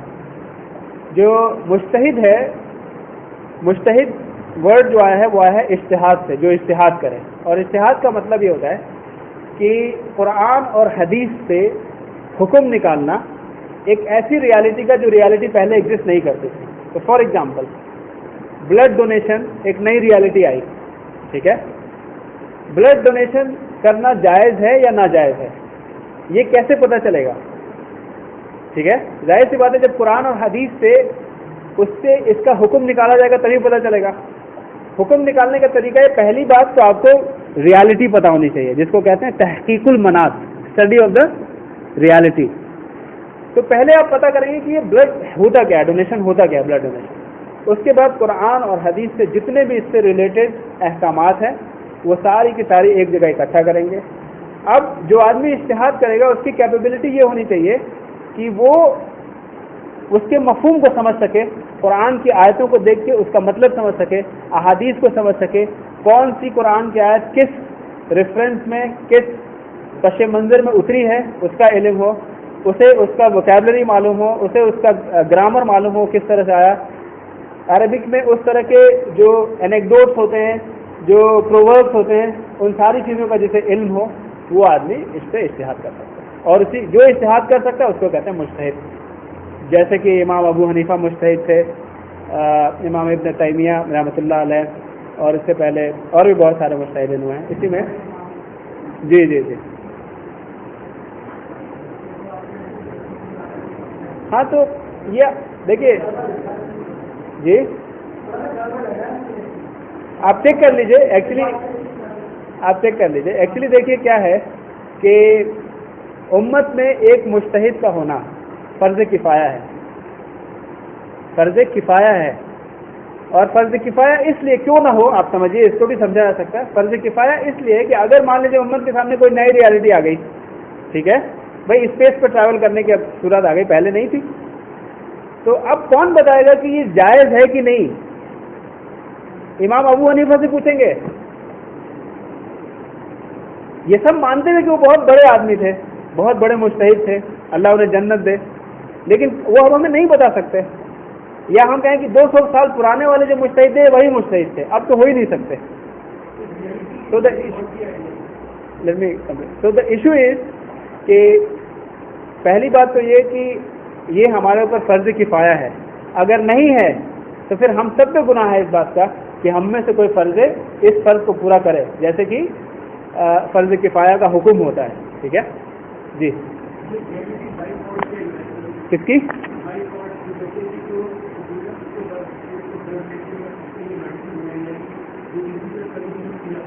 جی جی اسٹیم سیل نا. مجھے اس کا علم نہیں ہے کہ اس کے بارے میں کیا اجتہاد ہوا ہے، اگر ہوگا تو میں بتا دوں گا کہ اس پہ کیا اجتہاد ہوا ہے. But again comes, yani there has to be a mujtahid to know this answer.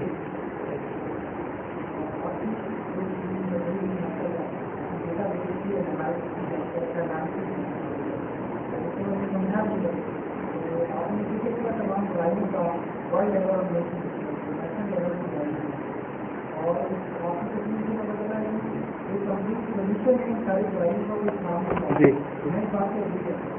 ماشاء اللہ.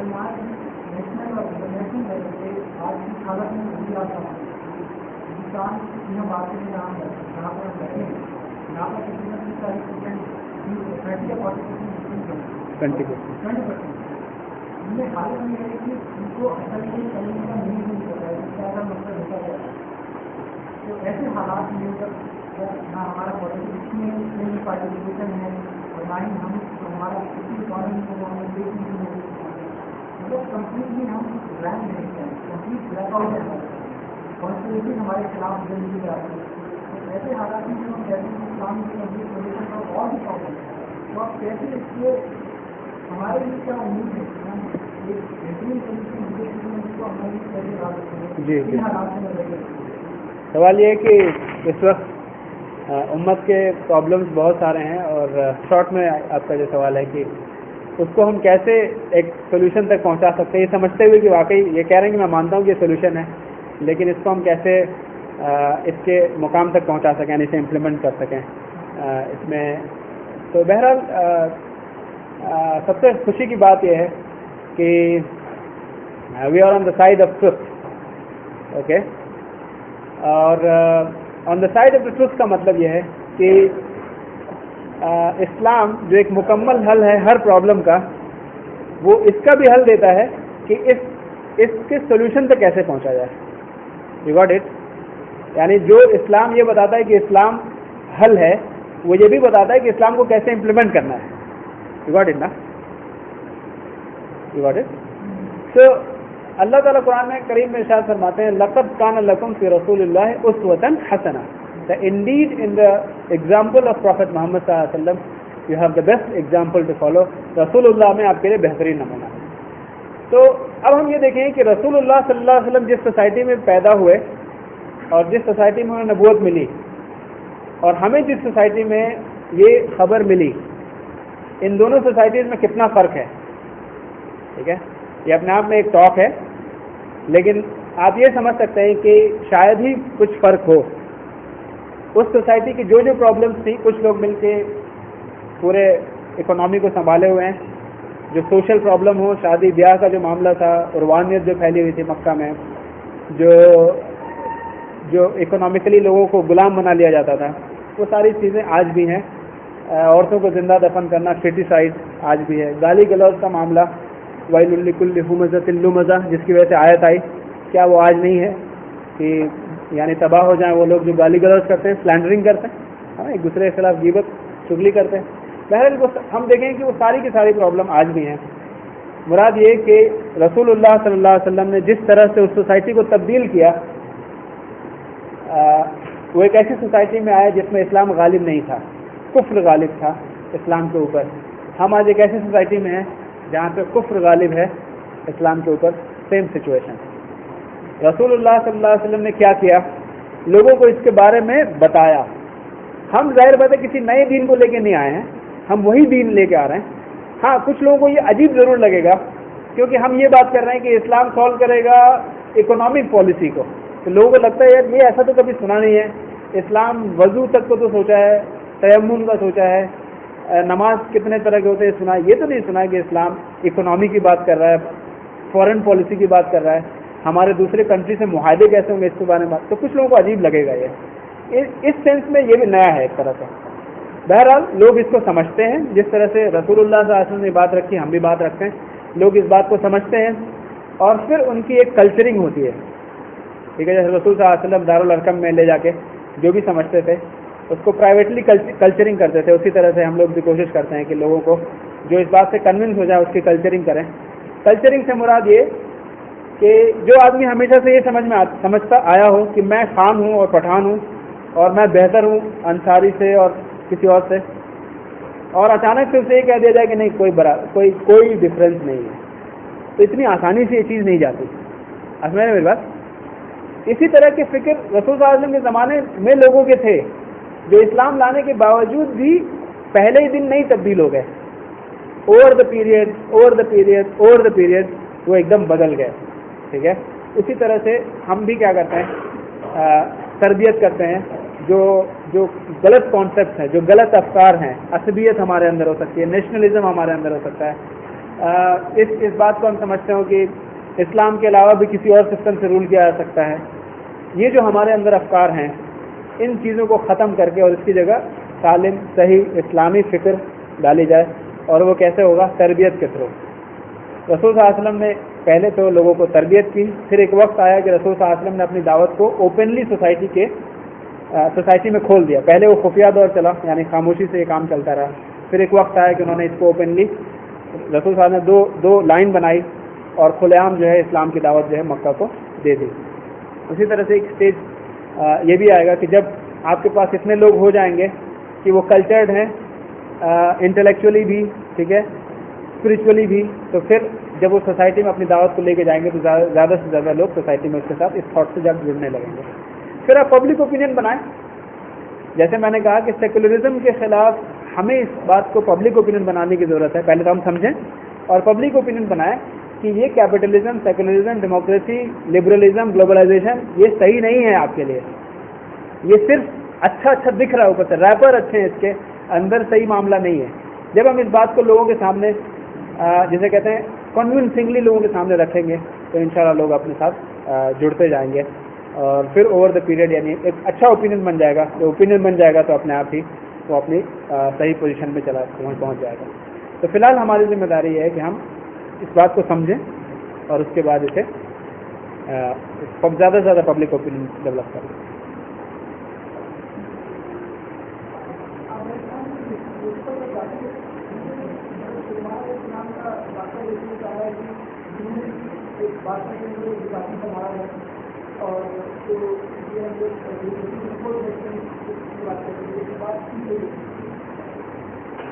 ان کا سوال یہ ہے کہ یوسف علیہ السلام جو تھے وہ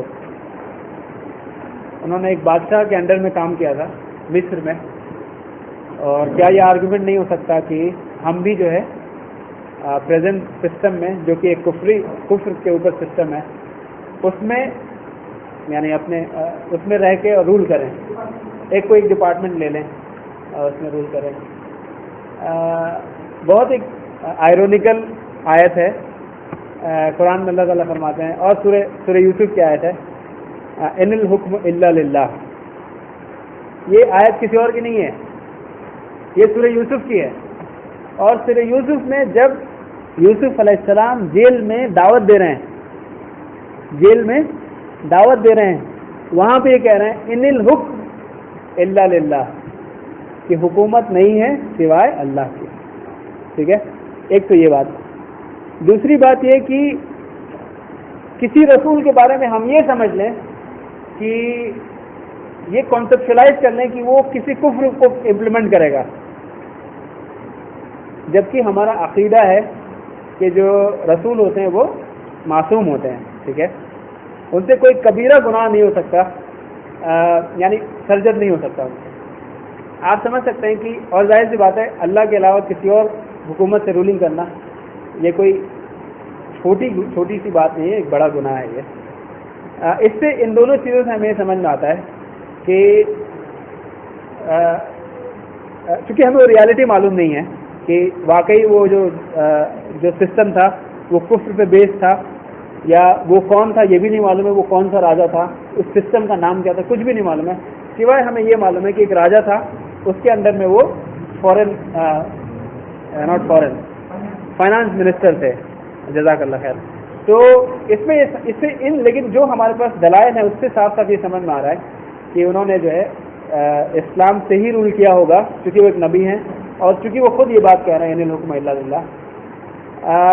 ساتھ ہی ساتھ ہم یہ بھی سمجھتے چلیں, میں یہ نہیں کہہ رہا ہوں کہ ہم اس کے باوجود بھی, میں یہ نہیں کہہ رہا ہوں, میں کہہ رہا ہوں اس کے ساتھ ساتھ ہم یہ بھی سمجھتے چلیں کہ جو شریعت رسول اللہ صلی اللہ علیہ وسلم کے بعد کی ہوتی ہے یعنی پہلے کی ہوتی ہے وہ شریعت ہمارے اوپر نہیں چلتی. ٹھیک ہے,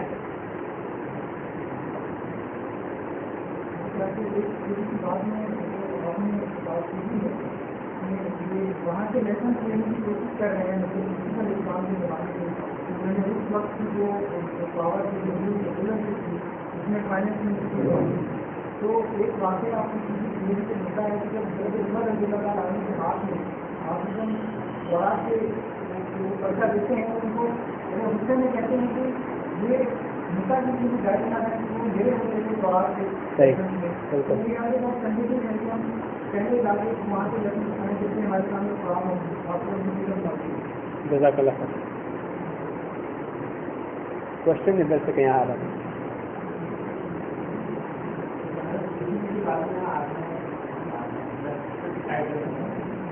اور جو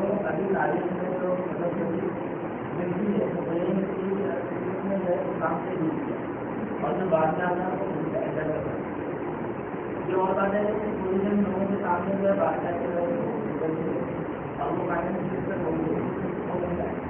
لیکن وہ ہوگا اور تعلیمی حقیقت کو یہی معلوم ہوتا ہے کہ ان کے کام کر سکتے ہیں.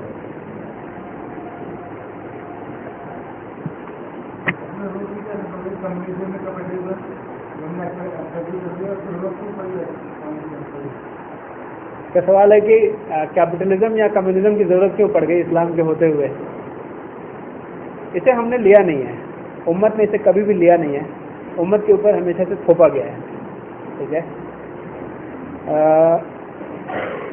اس کا ایگزامپل ایسے ہی ہے کہ ایک گھر میں ایک گھر کا مالک ہوتا ہے نیچرلی, اور گھر میں کچھ لوگ ہوتے ہیں, اور اس گھر میں کوئی باہر سے گھس کے آ گیا اور اس نے اتھارٹی چھین لی اس گھر کے جو بھی مالک تھا اسے. چاہے تو اسے آپ یہ سمجھیں اسے جیل میں بند کر دیا یا اسے رہنے دیا, لیکن اس کی کوئی اتھارٹی نہیں رہی. اور پھر چونکہ اتھارٹی اس کی ہو گئی تو اب وہاں پہ وہ جو سسٹم امپلائی کرے, اس نے جو چاہا اس سسٹم کو امپلائی کیا. اس کو کبھی اس گھر کے لوگوں نے یہ امید نہیں کی تھی کہ تم آؤ, بلکہ وہ زبردستی گھس کے آئے.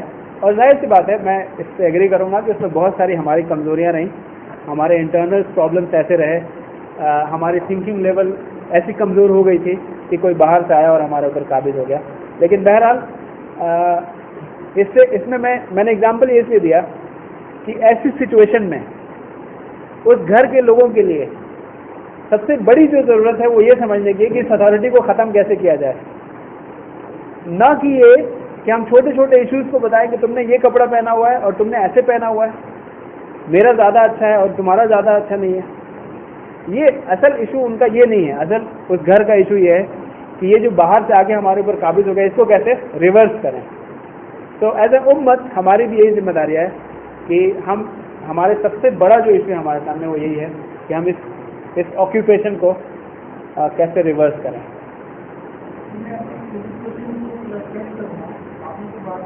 میں اگر کوئی اور کوشچن نہیں آ رہا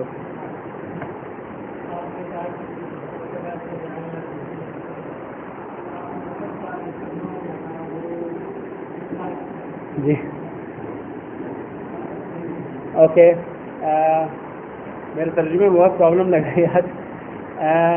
میں نے جو آیت پڑھی تھی وَكَذَلِكَ جَعَلْنَاكُمْ أُمَّةً وَسَطًا لِتَكُونُوا شُهَدَاءَ عَلَى النَّاسِ.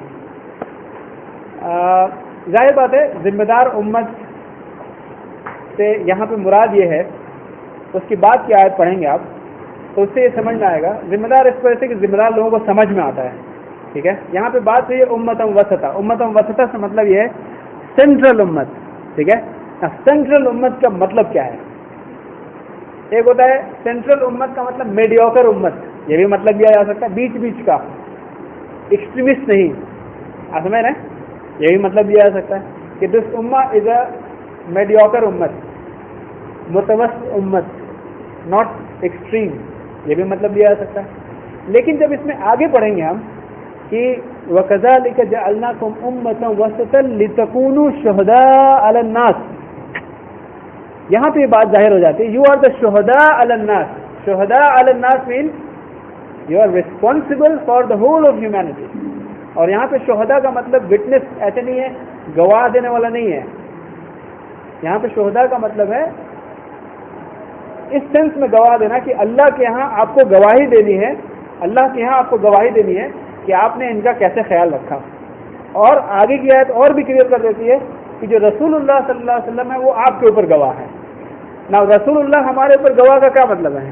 رسول اللہ کی ذمہ داری میں یہ امت ہے, اس امت کی ذمہ داری میں یہ انسانیت ہے.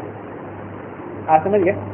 تو maybe if you don't like the word maybe change but the issue is it is the responsibility. اب ریسپانسبلٹی کو آپ کیسے ڈیفائن کریں؟ کوئی اور ورڈ سے سمجھانا چاہیں سمجھا سکتے ہیں, یا یہ کہ ہم کہیں کہ ہماری ذمہ داری نہیں ہے.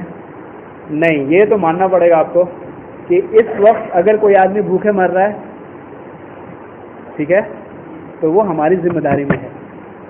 کیوں؟ کیونکہ اللہ تعالیٰ کسی بھی چیز کے لیے کسی نہ کسی کو تو اکاؤنٹیبل, مسئول بنا کے رکھا ہے. اور ظاہر سی بات ہے اس نے منموہن سنگھ کو تو مسئول نہیں بنایا کہ ان سے پوچھیں گے کہ کیا حالات ہے, تم نے ایسا کیوں کیا, کیوں نہیں کیا. جی ارے بھائی, بات ہوتی ہے بات ہوتی ہے تو کیا ورڈ انڈیا بڑا ہے ڈیموکریسی, انڈیا میں ڈیموکریسی ورڈ آتے ہیں. مطلب بات ہوتی ہے کرپشن کی, آپ اور ہم لوگ سیکولر ہیں, وہ لوگ جو نان مسلم ہیں ان سے بات کی جاتی ہے, وہ کہتے ہیں کہ ہمارے پاس لاز ہیں اینٹی کرپشن لاز, ان کی امپلیمنٹیشن نہیں ہے.